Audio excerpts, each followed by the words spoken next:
Masya Allah, Alhamdulillah.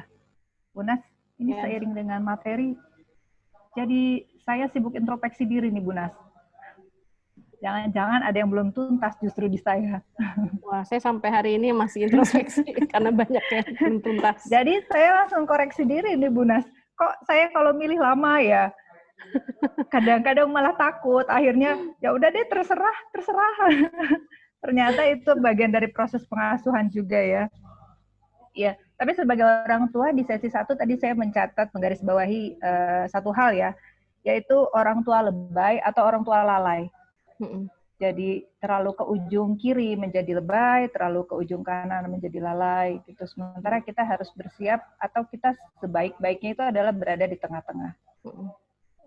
Kebayang juga ya di usia 5 tahun sudah dibilang nanti dosa gitu ya. Atau ngajak sholatnya tuh udah yang kamu mau masuk neraka gitu ya, itu udah pada tahap lebay itu. Atau nanti malah lalai. Jadi kemarin dibangunkan sholat subuh, hari ini sudahlah. Atau kemarin bangun tapi hari ini ibunya lagi nggak sholat gitu. Jadi udahlah, ibunya mau lanjut tidur lagi nih soalnya. Kita banget ya.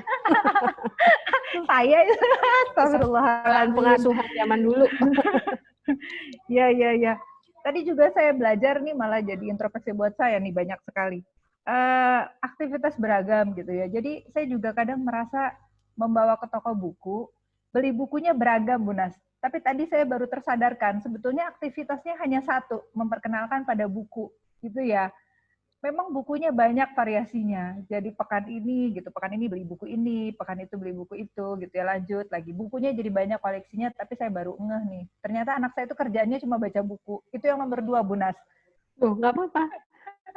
Begitu diajak pergi keluar keringetan itu langsung lengket. Begitu diajak aktivitas keluar itu langsung bawaannya rungsing. Jadi cepat emosi karena ternyata dia belum dibiasakan untuk berkeringat gitu. Padahal ya, ini potensi anak laki-laki. Jasmaninya ya. Ya, potensi betul. Jasmaninya.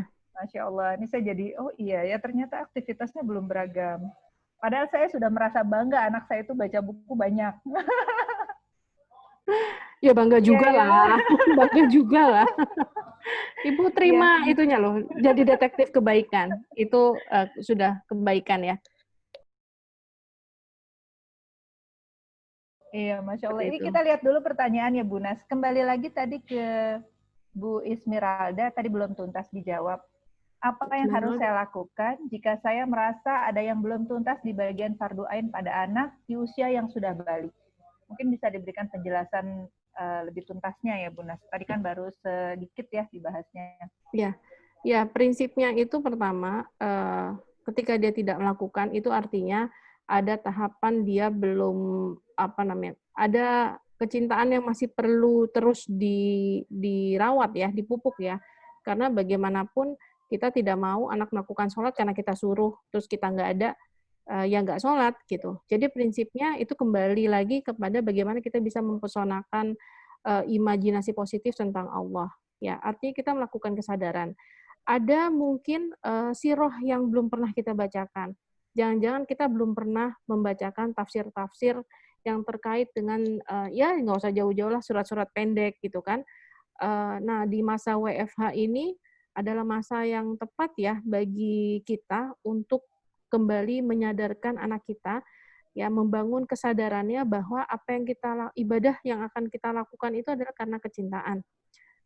Tenang Bu, saya juga ini masanya refleksi juga ya ketika setiap hari di rumah ya akhirnya saya perlu membuat program kembali ya, program penyadaran yang sampai saya kembali harus menjelaskan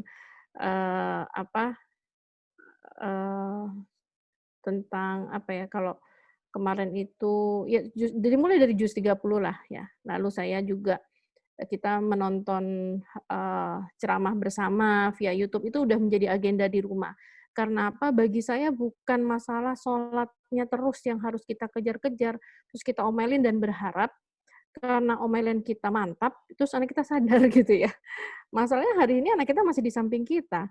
Anak pertama saya sudah tinggal di Malaysia, ya luar biasa, saya juga deg-degan banget gitu ya, apalagi kalau dengar ceritanya, aduh saya bilang gitu. Nah, ketika pulang ke rumah itu adalah bagi saya masa-masanya charging ya, nge-charge kembali ke tauhid dan anak-anak kita dan termasuk saya. Ya, jadi orang tua pun kita kan juga iman turun naik kan.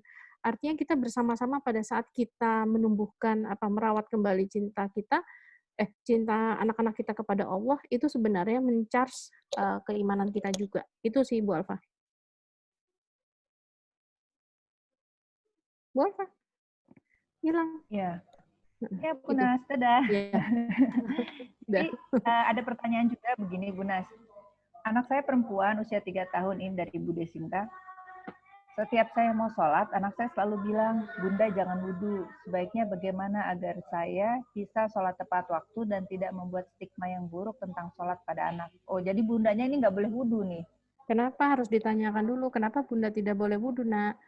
Wudhu itu asik loh, pada saat membangun imajinasi positifnya itu adalah ketika Bunda berwudhu, maka Bunda akan membasuh wajah Bunda. Wajah Bunda jadi jadi segar gitu kan, dan Allah kan minta Bunda sebelum sholat itu berwudu seperti itu. Tapi kita yang jelas itu harus tanyakan kenapa. Jangan-jangan bukan masalah wudunya, masalah anaknya takut ditinggal masuk kamar mandi gitu. Jadi harus ditemukan dulu, iya, takut wudunya kenapa? Apa ada peristiwa apa sehingga kenapa nggak boleh berwudu gitu. Jangan-jangan setelah apakah ini langsung Bu Nas pada saat kejadian itu langsung ditanyakan atau ditunda dulu? Langsung ditanyakan. Ini berarti kita agak mundur sedikit jadinya sholatnya Bu Nas. Ya kan nggak sampai sejam lah ya. Gini, kenapa sih nggak boleh wudhu? Saya juga kurang tahu. Apakah ada aktivitas wudhu ini dia memiliki imajinasi tersendiri yang itu negatif?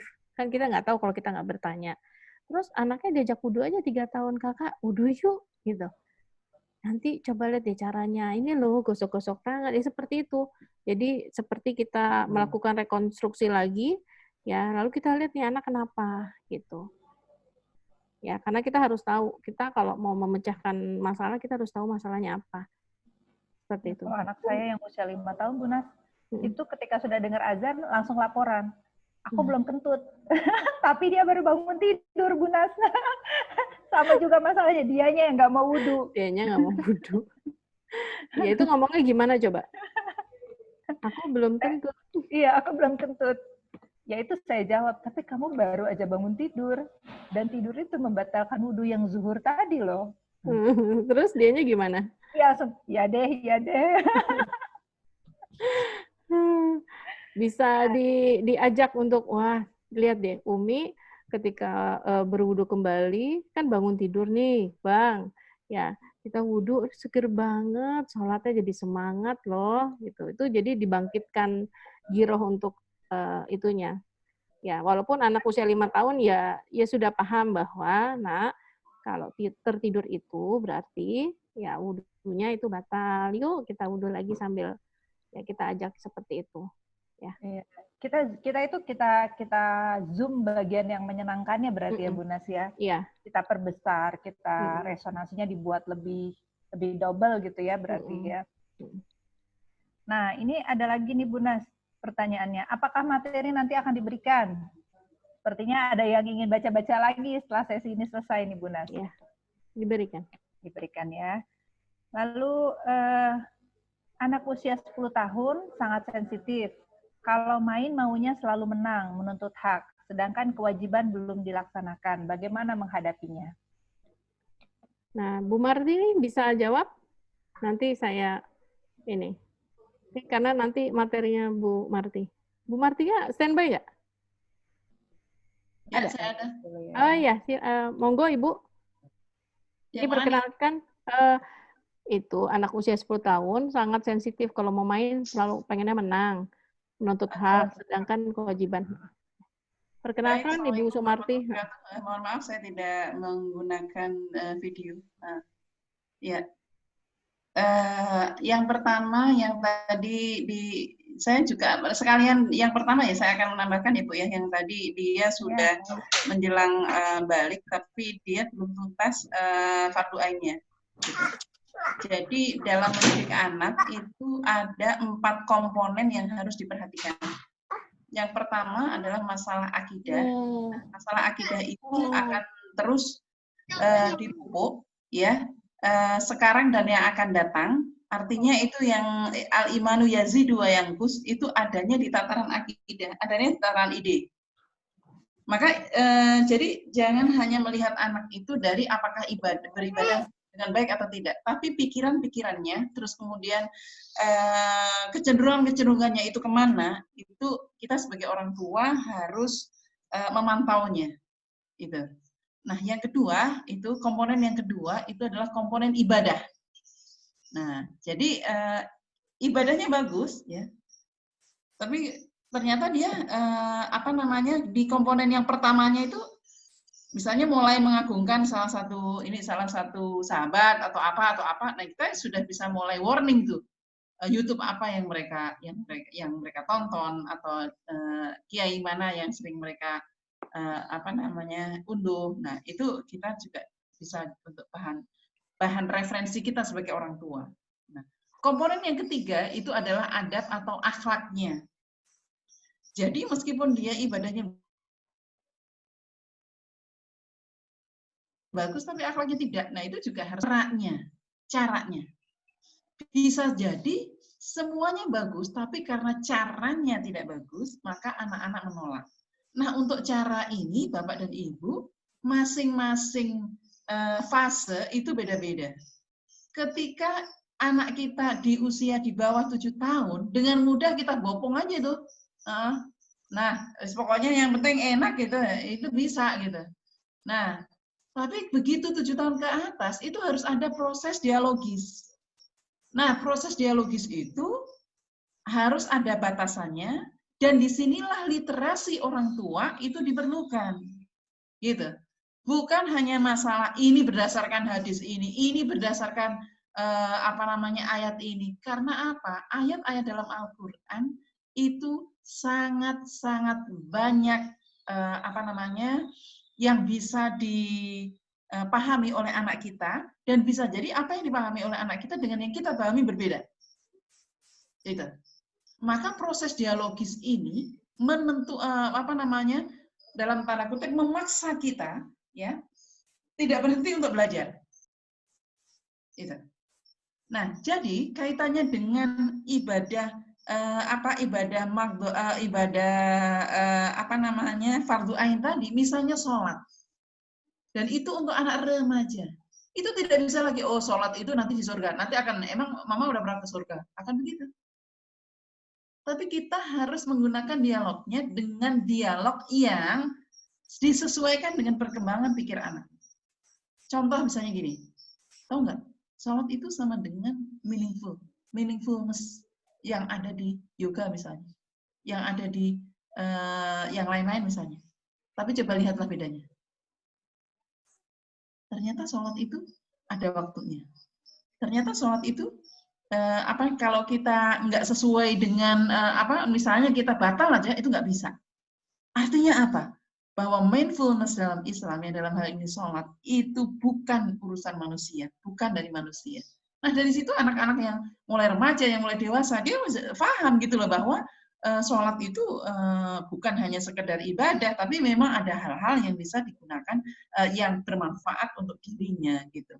Kan sekarang ini kan banyak anak-anak kita yang juga mulai membaca filsafat Yunani, filsafat mana. Itu tidak harus, itu kafir, enggak.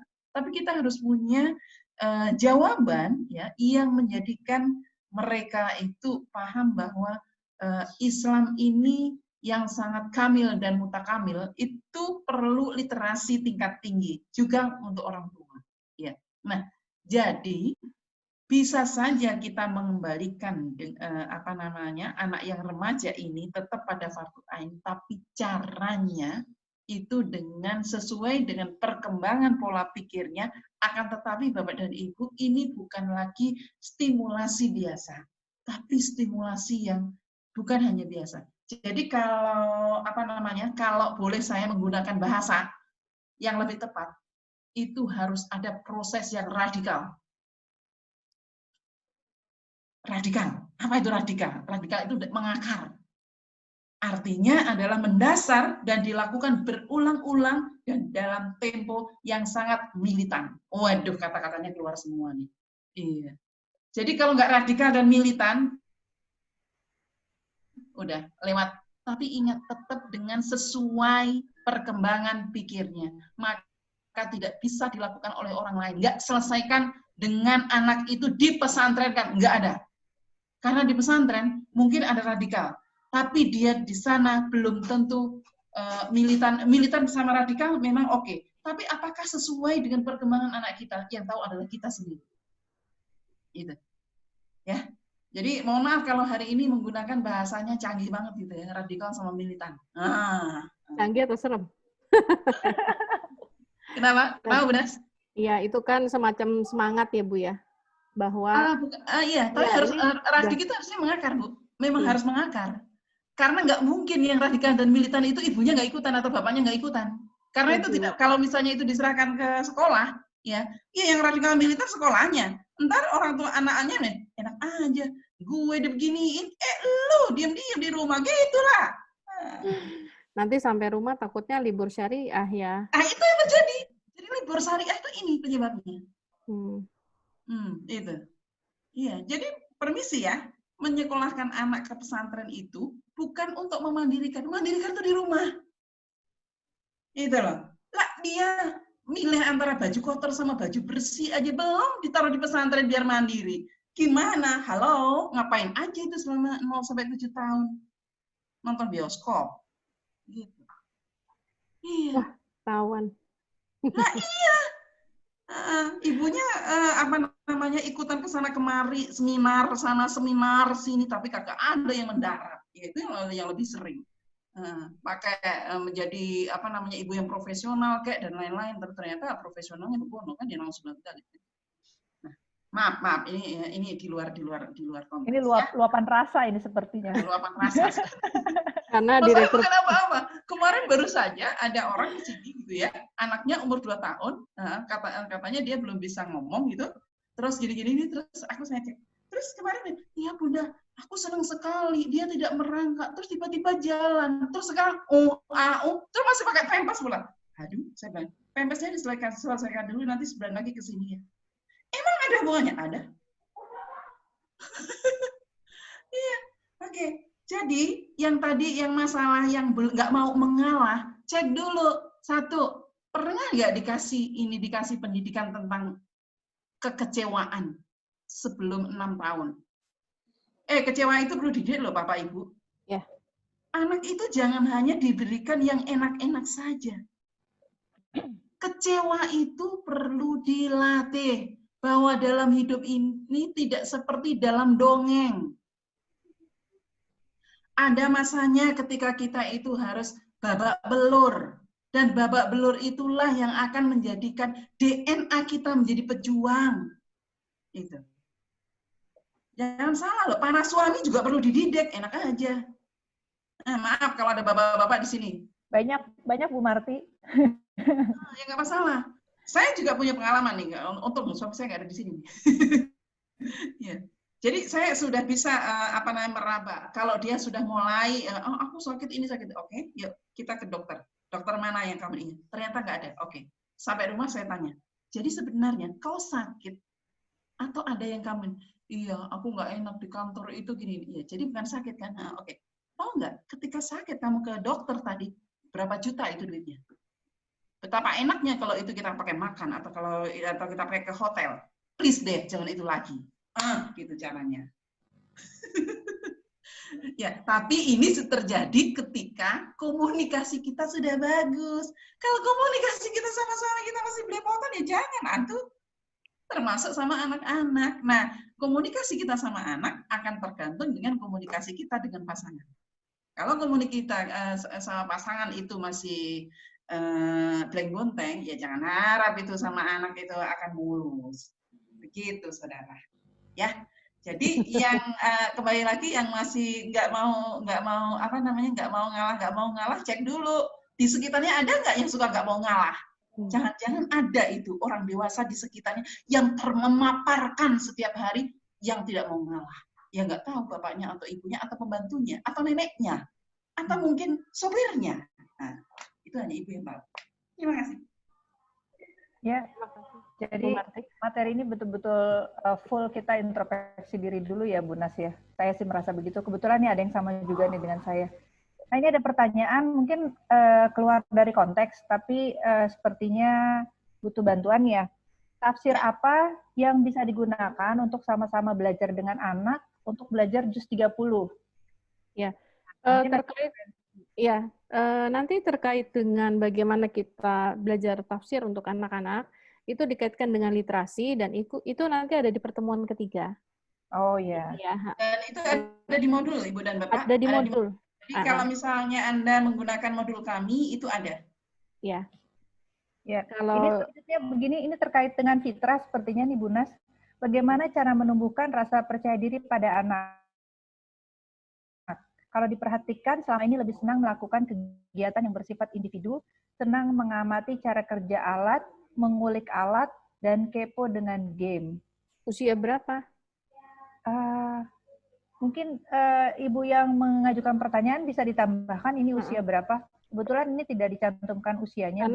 Karena terkait dengan dia suka ngulik-ngulik, dia suka membongkar sesuatu lalu pasang lagi, itu kok bukan berarti dia individualistis ya, beda ya. Jadi itu memang adalah itu memang minat dia itu ngotak-ngatik. Ada orang yang kalau nggak salah tadi ada yang pendiam juga gitu ya. Nah, ya, jadi ya, sifatnya sama dengan ayahnya, sama-sama pendiam. Ya, itu label sebenarnya pendiam. Sebenarnya ada orang yang memang diberikan sama Allah bidangnya itu apa namanya, sifat produktifnya itu ngomong ya, kayak Bu Alfa nih produktifnya ngomongnya, Bu Marti ya, saya mungkin ya, tapi ada orang ya Bu Mar, tapi memang ada orang komunikasi itu kan ada komunikasi yang verbal, ada yang non verbal ya, ada yang melalui lisan ya.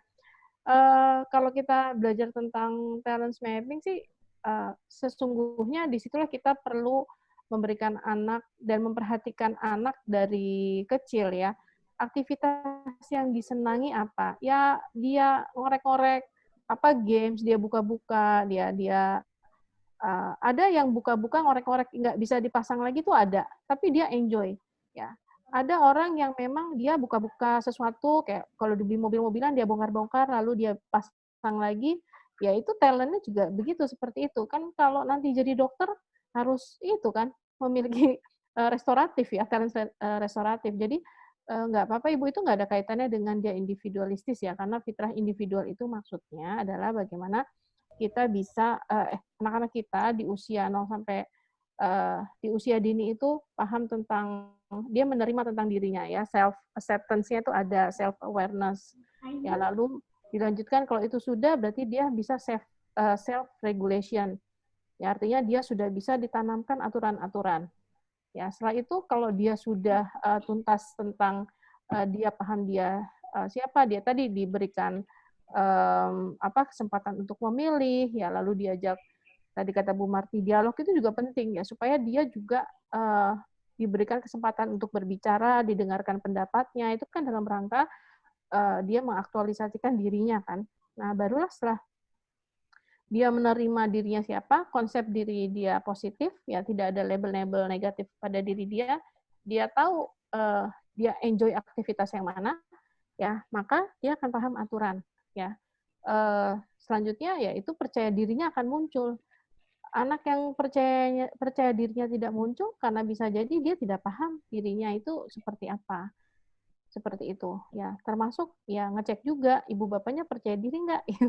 Kan sekali lagi dia anak itu kan memodel ya, mirroring orang dewasa sekitarnya. Terkait dengan tadi antara self awareness, regulation, dan self kepercayaan diri itu, Bu Marti silakan menambahkan. Itu juga karena ada kaitannya. Betul. Baik, jadi sebenarnya Ibu, kita harus punya kesepakatan istilah individual dengan individualistis. Ya. Jadi individual itu maksudnya memang anak-anak itu punya privacy, Bu, yang harus kita hargai. itu harus kita berikan kepada anak-anak. Karena apa? Bagaimana dia dapat menghargai orang lain kalau kita di rumah tidak pernah memberikan penghargaan terhadap privasi itu. Ya, jadi jangan semua dikepoin gitu loh, Bu. Jadi ada hal yang memang perlu dipercayakan gitu ya. Karena memang kalau dia tidak pernah dikasih kepercayaan, dia seumur hidup tidak akan punya rasa percaya diri. Jadi kuncinya rasa percaya diri itu adalah kepercayaan. Terus kemudian yang kedua, sangatlah salah besar ketika orang mengatakan bahwa salah satu cara memupuk rasa percaya diri adalah lomba. Ya. Ya. Nah, karena apa? Kemarin saya sama Bunas itu yang tentang musik kemarin itu yang karyanya si Mas ya. Itu anaknya kagak punya omongan itu. Ya. Dia selalu diem gitu, tapi dia aktor intelektual di banyak hal gitu. Ya. Jadi apakah dia dikatakan bahwa kalau dia tidak tampil itu terus kemudian dia nggak punya rasa percaya diri? Ya nggak juga gitu. Nah, jadi rasa percaya diri itu akan muncul ketika anak-anak itu mampu beraktualisasi dan bermanfaat bagi orang lain. Gitu. Ya.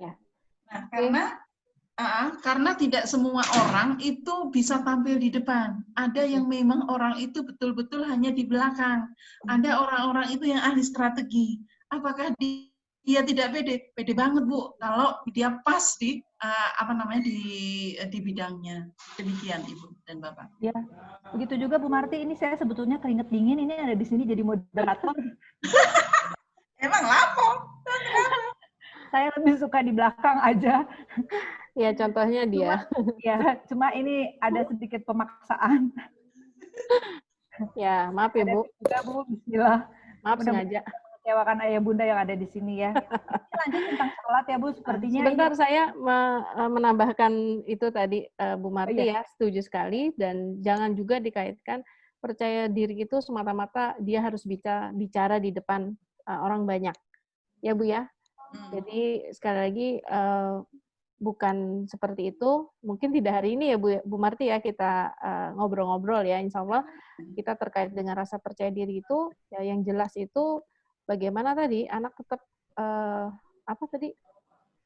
mengenal tentang dirinya kan, memberikan kepercayaan, termasuk contoh kecil aja ya. Misalkan di rumah ya kita mau jalan-jalan kemana nih, itu anak-anak dilibatkan untuk berbicara.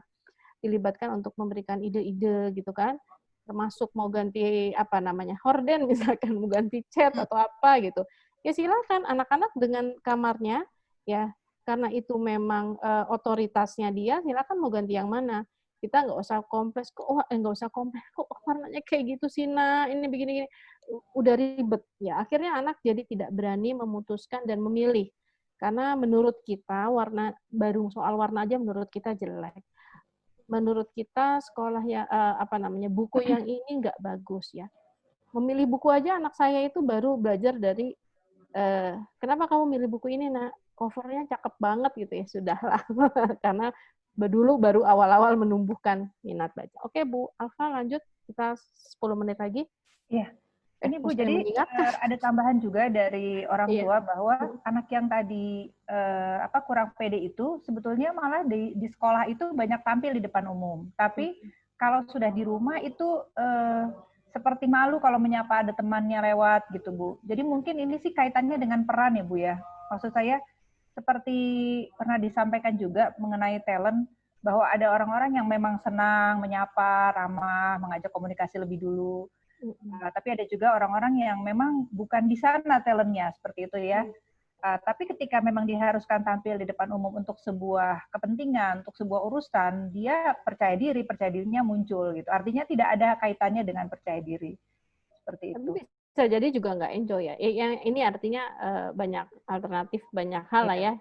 Banyak yang harus digali juga ya, Bu Nas. Banyak hal yang harus digali juga. Sebentar, nih masalah sapa menyapa nih. Jadi ini bukan kaitannya dengan talent, tapi ini kaitannya dengan kebiasaan. Karena memang salah satu sunnahnya itu menyapa orang itu adalah salah satu sunnah. Tapi gaya menyapa itu beda-beda. Nah, jangan sampai si emak ini meminta gayanya dia untuk untuk anaknya sama menyapanya. Iya. Itu. Ya, betul. Ya, saya punya anak 4, gaya menyapanya beda-beda. Iya. Dengan temennya gitu. Ini kembali ke tentang sholat ya Bu. Jadi ada anak yang ketika orang tuanya melihat orang tua sholat itu usia 6 tahun ya Bu, malah duduk dan mengambil HP. Apa yang harus dilakukan? Lalu ada lagi anak yang ketika diberikan arahan untuk sholat itu atau diajak sholat itu selalu bilang nanti gitu.